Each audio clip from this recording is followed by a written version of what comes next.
తెనాలిలో నవరసాల నటుడు నందమూరి శతక ఆవిష్కరణ మహాసభ ఆదివారం సాయంత్రం కొత్తపేటలోని కాకతీయ బ్యాంక్ ఆవరణలో డిఎల్ కాంతారావు వేదికపై రాయప్రోలు జగదీష్ చంద్ర శర్మ రూపొందించిన నవరసాల నటుడు నందమూరి శతకాన్ని ప్రముఖ వైద్యులు పాటిబండ్ల దక్షిణామూర్తి, మాజీ మంత్రివర్యులు ఆలపాటి రాజేంద్ర ప్రసాద్ చేతుల మీదుగా ఘనంగా ఆవిష్కరించారు. పాతూరి నాగభూషణం కవి ప్రార్థన చేయగా సభాధ్యక్షులుగా రాజశేఖరు నిర్వహించారు. గ్రంథరచన విశిష్టతను సమీక్షకులు బేరం సుందర్రావు నిర్వహించారు. ఈ కార్యక్రమంలో డిఎల్ కాంతారావు, ఆర్ కేశవరావు, పాలడుగు ఆనందయ్యలు అతిథులచే నవరసాల నటుడు నందమూరి శతక రూపకర్త రాయప్రోలు జగదీష్ చంద్ర శర్మను ఘనంగా సత్కరించారు. తొలుత ఎన్టీఆర్ చిత్రపటానికి పూలమాలలతో ఘనంగా నివాళులర్పించారు.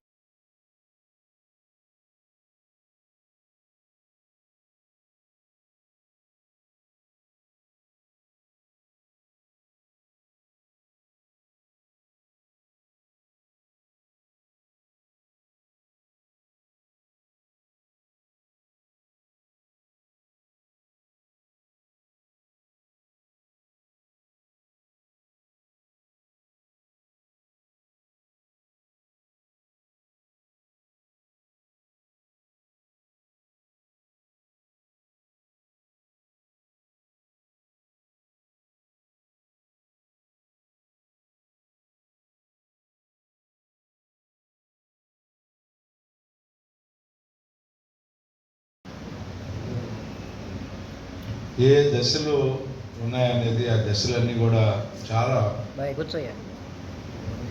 వివరంగా పద్య రూపంలో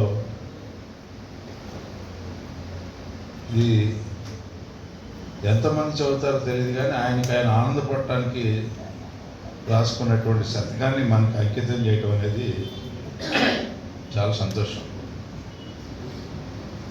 దీనికి చక్కటి సుగంధాన్ని ఇచ్చినటువంటి పెద్దలు బేరం సుందరరావు గారికి నా హృదయపూర్వకమైనటువంటి ధన్యవాదాలు. అయితే దీనికి రూపాన్ని ఇచ్చిన ఆచార్య కేశవరావు గారికి, వారికి కూడా మన ధన్యవాదాలు తెలుపుకోవాలి. అయితే ఇక్కడ ఎన్టీ రామారావు గారిలో నేను గమనించి నటుడిగా, సామాజికంగా, రాజకీయంగా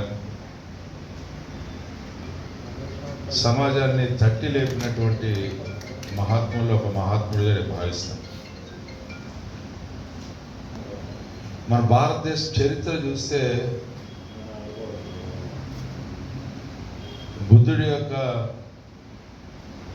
సూక్తులు మాత్రం మనం చదువుతూ ఉంటాం తప్పితే చూసుకున్నాం. కానీ ఈ సమాజం గాంధీ గారిని చూస్తుంది.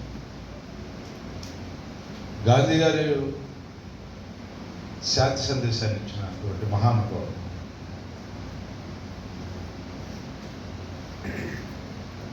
ఆ తర్వాత మనం చూస్తే మదర్ తెరిసా సేవ అనే దానికి ఒక అర్థాన్ని ఇచ్చినటువంటి ఒక గొప్ప దేవత. చాలా మంది గురించి మనం చెప్పుకుంటా ఉన్నాం. ఆ సేవ సర్వీస్ కాన్సెప్ట్లో కానీ, పీస్ అనే దీంట్లో కానీ వీళ్ళిద్దరి గురించే మనకు కనపడే వాస్తవం. మన భారతదేశంలో మూడో వ్యక్తి ఎవరయ్యా అంటే స్వర్గీయ నందమూరి తారక రామారావు అని చెప్పుకోవాల్సినటువంటి అవసరం. అంటే ఎందుకు ఈ అంశాన్ని చెప్తున్నానంటే,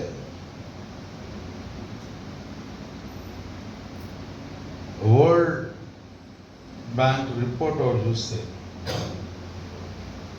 2020 లేదా 2000 రిపోర్ట్ ఒకటి చూస్తే నాకు అమ్మంటే అన్నగారు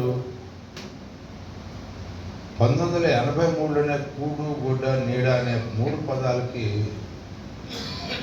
అంటే ఈ సమాజంలో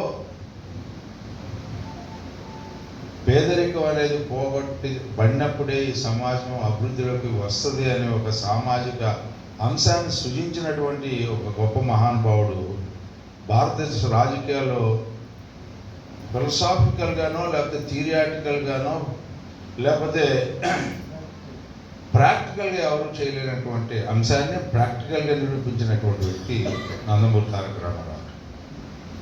ఇట్స్ అ నోన్ ఫ్యాక్ట్, నేనేమో కొత్తగా చెప్పేది కాదు, మన కళ్ళతో చూసినటువంటి వాస్తవికత. అప్పుడు వరకు మనం, అందుకే ఎన్టీ రామారావు అడుగుతారు, ఏమిటయ్యా నువ్వు 60 ఏళ్ళ తర్వాత వచ్చావు, నువ్వేం చేస్తావు, నువ్వు ఏ ఇజం, ఇది సోషలిజమా, కమ్యూనిజమా, క్యాపిటలిజమా, లేకపోతే ఏ ఇజం అని చెప్పి అడిగినప్పుడు నాకు ఏ ఇజమో తెలియదు, నాకు తెలిసిందల్లా హ్యూమనిజం అని చెప్పినటువంటి ఒక మహానుభావుడు N T Rama Rao. That is where it was indicated by NTR to the society what he is going to do అనేది.